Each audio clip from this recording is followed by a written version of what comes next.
ನಮಸ್ಕಾರ ಸರ್. ನಮಸ್ಕಾರ ಸರ್. ತಮ್ಮ ಪರಿಚಯ ಹೇಳ್ರಿ ಸರ್. ನನ್ನ ಹೆಸರು ಚಂದ್ರಶೇಖರ್ ನಾಗಪ್ಪ ಬಳ್ಳೊಳ್ಳಿ, ಕೊಪ್ಪಳ ಜಿಲ್ಲಾ, ಕುಷ್ಟಗಿ ತಾಲೂಕು, ತಾವರಗೆರೆ ಗ್ರಾಮದಲ್ಲಿ. ಸರ್ ಇಲ್ಲಿ ಏನೋ ಮಾಡಿದ್ರಲ್ಲ ಸರ್. ಸರ್ ಇದು ನಮ್ಮ ಗಿಡಗಳಿಗೆ ಔಷಧಿ ತಯಾರು ಮಾಡ್ಕೊಂಡಿವಿ ಸರ್. ಬೇವಿನ ಕಷಾಯ. ಬೇವಿನ ಕಷಾಯ ಮಾಡ್ಕೊಂಡಿವಿ ಸರ್. ಅದಕ್ಕೆ ಇದರಲ್ಲಿ 200 ಲೀಟ್ರ್ ನೀರಿಗೆ ಹಾಂ ರೀ 2 kg ದೇಶಿ ಆಕಳ ಸಗಣಿ, ಹಾಂ ರೀ 10 ಲೀಟ್ರ್ ಹಳೆ ಗೋಮೂತ್ರ, 10 kg ಬೇವಿನ ಎಲೆ ಬಡ ರುಬ್ಬಿ ಅದಕ್ಕೆ ಹಾಕಿವಿ. ಹಾಕಿ 48 hours ಬಿಡ್ಬೇಕು ಸರ್. ಅಂದರೆ 2 ದಿವಸ ತಿರ್ಸ್ತಾ ಇರ್ಬೇಕು. 2 ದಿವಸ ಮುಂಜಾನೆ, ಮಧ್ಯಾಹ್ನ, ಸಾಯಂಕಾಲ 3 ಟೈಮ್ ತಿರುಗಿಸ್ಬೇಕು ಸರ್. ಮ್ಯಾಗ ಒಂದು ಗೋಣಿ ಚೀಲ ಮುಚ್ಚಿ ಬಿಡ್ಬೇಕು ಸರ್.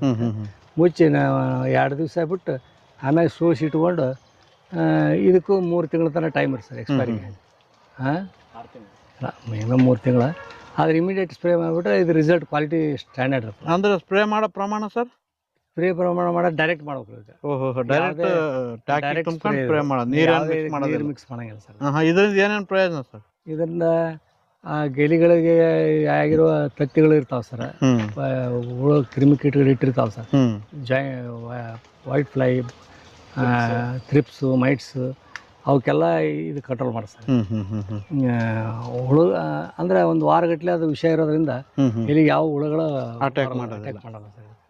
ಅಂದ್ರೆ ಬೇವಿನ ಎಣ್ಣೆ ಟೈಪ್ ಇದು, ಬೇವಿನ ಎಲೆ ಕಷಾಯ. ಅದು ಈಗ 10,000 ppm ಎಲ್ಲ 5,000, 6,000, 7,000 ರೂಪಾಯಿಗೆ 1 ಲೀಟ್ರ್ ಐತಿ.